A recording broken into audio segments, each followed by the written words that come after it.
बिस्मिल्लाहिर्रहमानिर्रहीम, अस्सलाम वालेकुम। Welcome to Areeb cricket world digital media. इस उम्मीद के साथ कि आप लोग बहुत ज़्यादा खैरियत से होंगे और अपना ख्याल भी रख रहे होंगे। ज़रूर सब्सक्राइब कर लीजिएगा अगर पहली दफ़ा विजिट कर रहे हैं आप, और वीडियो पसंद आए तो इसको लाइक भी कीजिए और अपने फ्रेंड्स के साथ भी शेयर कीजिएगा। और हमारा फेसबुक पेज है उसको भी लाइक कर लें। तो पाकिस्तान का स्क्वाड जो अनाउंस हो गया चैम्पियंस ट्रॉफी 2025 के लिए और ट्रांजिशन सीरीज़ जो साउथ अफ्रीका और न्यूजीलैंड और पाकिस्तान के दरमियान होनी है लाहौर और कराची में, तो स्क्वाड तो अनाउंस हो गया बट ब्रेनलेस स्क्वाड लगा मुझे टू बी ऑनेस्ट देखते, क्योंकि ये वो स्क्वाड है कि जिसने आपका टाइटल डिफेंड करना है, जो हम ज़ाहिर डिफेंडिंग चैम्पियंस हैं चैम्पियंस ट्रॉफी के। तो उसको देखते हुए, इन सारे मामलात को देखते हुए मुझे कहीं से नज़र नहीं आ रहा कि ये टाइटल डिफेंड करने वाला स्क्वाड है। तो इस पर बात करेंगे कम्प्लीटली। और लाहौर का कज़ाफ़ी स्टेडियम अपडेट हो गया, नेशनल स्टेडियम कराची अपडेट हो गया रेनोवेशन के बाद। अब जो है वो डिजिटल स्क्रीन्स लग गई, लाइटें लग गई, ये सारी इन्फॉर्मेशन आपको देंगे। तो मेरे ख्याल में ये वीडियो आप लोग अगर पूरी देखेंगे तो ज़्यादा फ़ायदा होगा, क्योंकि स्क्वाड पढ़ने से एक अलग चीज़ होती है और उसको समझना एक अलग चीज़ होती है। हम सब अपने फेवरेट्स पे तो ज़ाहिर सी बात करते हैं, बट जो पाकिस्तान के लिए क्या चीज़ बेहतर है इस पर बात करना बहुत ज़रूरी है। तो स्टार्ट करते हैं स्क्वाड से। अपनी स्क्रीन पे देख रहे होंगे आप लोग।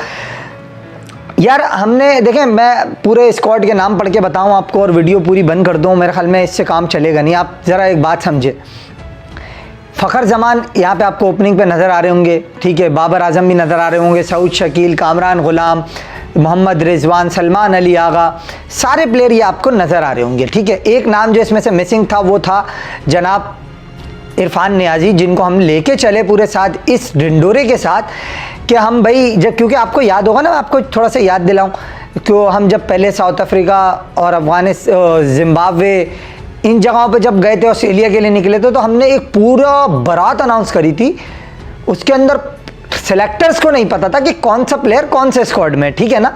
तो वो वीडियो भी इस चैनल पे ऑन रिकॉर्ड मौजूद है, आप लोग देख लें, ठीक है। अब ये स्क्वाड भी आपके सामने, ये भी आप देख लें। अब उसमें से बहुत सारे प्लेयर गायब हो गए और इसमें एक नाम जो था वो इरफान नियाजी, जो मैं दो नाम ले रहा हूँ, सिर्फ बहुत सारे हैं, मैं सिर्फ दो ले रहा हूँ। एक सुफियान मुकीम, ठीक है, मैं दो नाम ले रहा हूँ। अब क्यों ले रहा हूँ मैं आपको बताता हूँ आगे चल के। अब हम स्क्वाड पे अगर नज़र डालें, स्क्वाड में ये दो नाम आपको नहीं नज़र आ रहे, नहीं नज़र आ रहे ना। अब क्यों नज़र नहीं आ रहे?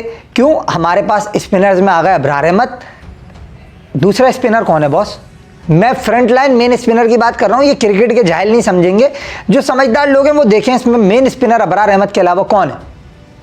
नहीं नज़र आया आपको कोई भी? आपको दो स्पिनर नज़र आएंगे ऑलराउंड कैपेबिलिटीज़ में, सलमान अली आगा और उसके अलावा खुशदिल शाह। अब जो हमें एक धांसू किस्म की एंट्री देखने को मिली ऑल द वे फ्रॉम रेवंट, फ़हीम अशरफ साहब, उनकी एक तस्वीर मैं शेयर कर देता हूँ। चलो यार, ये तस्वीर देख रहे हैं आप फ़हीम अशरफ साहब की? तो ये वाला चक्कर है बॉस, मैं तो किसी का नाम नहीं ले रहा। ये तस्वीर आप लोगों ने देख ली होगी, समझदार आप खुद हैं, तो बॉस फिर फ़हीम अशरफ की सिलेक्शन तो हो गई ना। अच्छा, अब मैं तस्वीर मैंने आपको दिखाई, लेकिन मैं आपको एक और चीज़ बताऊंगा साथ साथ, वो ये है कि यार अगर फ़हीम अशरफ के मैं स्टैट्स पे नज़र डालूं तो 44 की ओवरऑल एवरेज बन रही है विद द बैट, और इन्होंने तकरीबन 7 एक सीज़न में और 13 एक सीज़न में विकटें भी ली हैं लिस्टे में अगर मैं बात करूं। खुशदिल शाह की दूसरी तरफ अगर मैं बात करूं तो 23 की एवरेज बन रही है, और विकटें उन्होंने जो ली हैं वो इतनी कोई खासा विकटें नहीं ली विद द बॉल अगर मैं देखूं, but with the bat the kind of strike rate ही पोजेस। और T20 क्रिकेट में देखो, मैं खुशदिल को डिफेंड नहीं कर रहा, बट मैं एक बात कहूँगा कि खुशदिल शाह यार लेट ऑर्डर में बैटिंग करता है और T20 की परफॉर्मेंस पर अगर उसको रखा है, मेरे ख्याल में विद द बॉल तो ठीक है, मैं उस पर आप आर्ग्यूमेंट कर सकते हो, पर विद द बैट मैं समझता हूँ ठीक है यार, आखिरी के 6, 8, 10 ओवर में अगर उसकी बैटिंग आती है तो he can done the damage. तो मेरे ख्याल में ये थोड़ा सा ठीक है। But on the other hand, अब फिर आप बोलोगे यार फ़हीम अशरफ का भी तो वही काम है बॉस। आपको ऑलराउंड में वो चाहिए होता है प्लेयर जो आपको, अगर मीडियम पेसर है तो वो उस तरह की बॉलिंग भी करके दे जो आपके पेसर को हेल्प करे। फ़हीम अशरफ की बॉलिंग हम सब ने इंटरनेशनल क्रिकेट में देख लिए किस पाए की। अब फ़हीम अशरफ के बजाय किसको ले सकते थे, अब इस पर आ जाते हैं हम। शादाब खान हमारे ऑलराउंडर थे, स्पिनर भी थे, परफॉर्मेंसेस अच्छी नहीं थी, हमने उनको ड्रॉप कर दिया। अब जब हमने उनको ड्रॉप कर दिया तो फिर हम लेकर आए आमिर जमाल को। आमिर जमाल को हम लेकर आए, हमने उनको कैरी किया अपने साथ, फिर उसके बाद हमने उनको ड्रॉप कर दिया और लेकर आ गए हम फ़हीम अशरफ को। ये पाकिस्तान क्रिकेट है, यहाँ ये होता है, कोई नई बात नहीं है। अब ये हो गया। तो मेरा सवाल फिर सिंपल सा ये है कि शादाब खान क्या बेहतर चॉइस नहीं था फ़हीम अशरफ से? आप लोगों से सवाल कर रहा हूँ क्योंकि सेलेक्टर तो हमारी सवाल के जवाब नहीं देते, वो मैसेज के रिप्लाई बड़ी मुश्किलों से करते हैं, सवाल का कहाँ से जवाब देंगे। तो आप सवाल आप लोगों से, क्या शादाब खान बेटर चॉइस नहीं थे as compare to Faheem Ashraf? ठीक है, आप लोग इसका सवाल सोचें। क्यों? अब क्यों सोचें आप लोग? मैं आपको कंटेंट भी दे रहा हूँ साथ में सोचने के लिए। शादाब खान की जो बैटिंग कैपेबिलिटीज़ है ना, हमारे जितने नाम निहात हैं, रिजवान, सलमान अली आगा, इन सब से बहुत ऊपर हैं। कैसे ऊपर हैं? अब आप लोग बोलोगे बिला वजह ऊपर हैं, आपका फेवरेट है तो ऊपर है। अच्छा, मेरी बात नहीं मानो। याद करो वो मैच जिसमें नसीम शाह ने 2 छक्के मार के जिताया था अफगानिस्तान से, 35 रन किए थे शादाब खान ने जब आपके सारे किंग क्वीन आउट हो गए थे। ठीक है, एक और मैच याद दिला देता हूँ। याद करो वो वाला मैच सिडनी का, जहाँ साउथ अफ्रीका से हमारा मुकाबला था, जीतना बिल्कुल ऐसा था कि मतलब तरस रहे थे हम जीत को। 20 पे 50 किसने किया था वहाँ पे? सही है ना?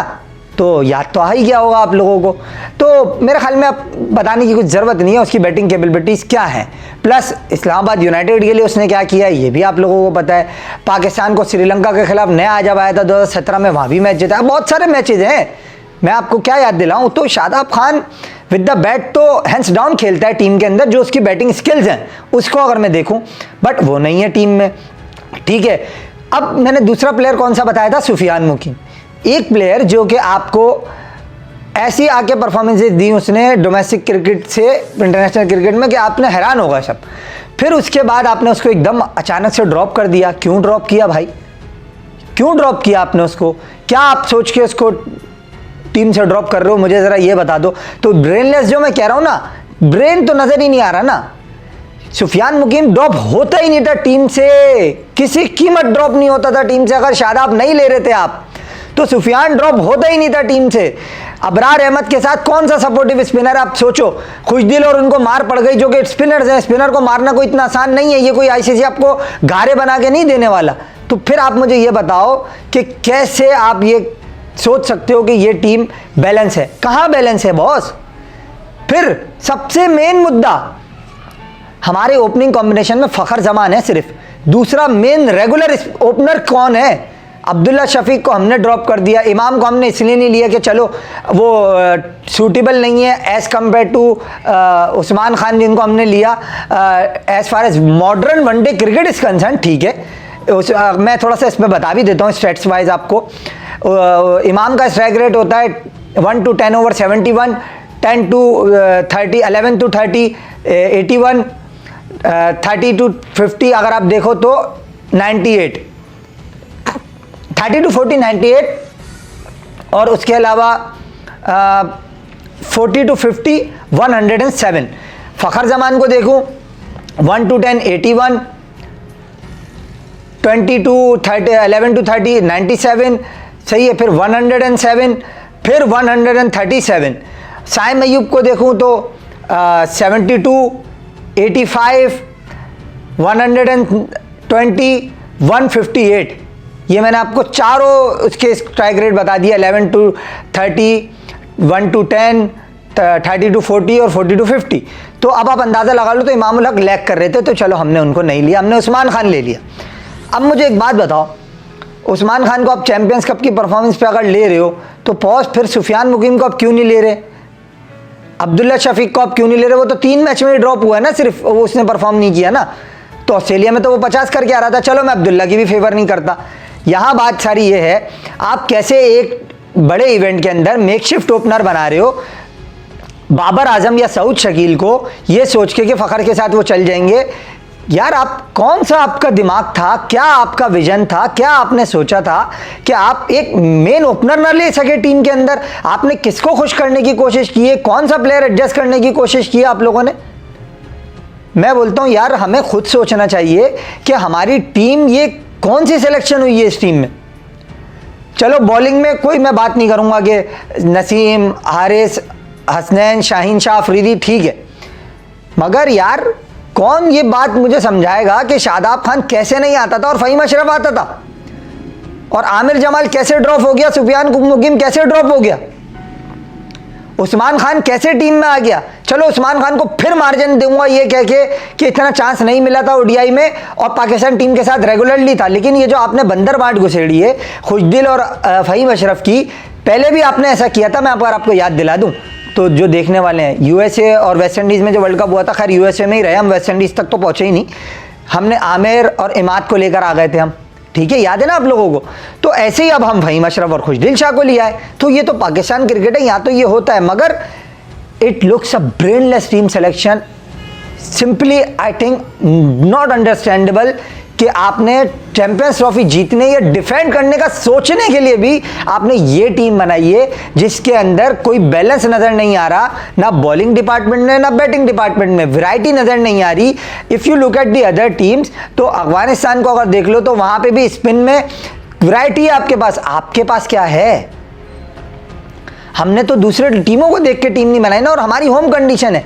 या तो हम ये सोच रहे हैं कि चलो भैया हम जो है वो होम कंडीशन में खेल रहे हैं तो हम बैकअप 2 मिनट में बुला लेंगे, तो भाई उसके लिए इंजरी होना भी तो ज़रूरी है ना। फिर मेरी ये नहीं समझ में आ रहा है यार कि हम लोग किस तरीके से सिलेक्शन करते हैं, और फिर हम आके ये हमारे असद शफीक साहब कह रहे हैं कि यार हमने एक्सपीरियंस को देखा है, ये देखा है, वो देखा, सब चीज़ें ठीक हैं। सऊद शकील पे मैं नहीं बात कर रहा, सऊद शकील का कमबैक है, सऊद शकील एक ऐसा प्लेयर है जो कि आपको स्टेबिलिटी प्रोवाइड कर सकता है, रन बॉल खेलता है, सिंगल लेने से नहीं रुकता।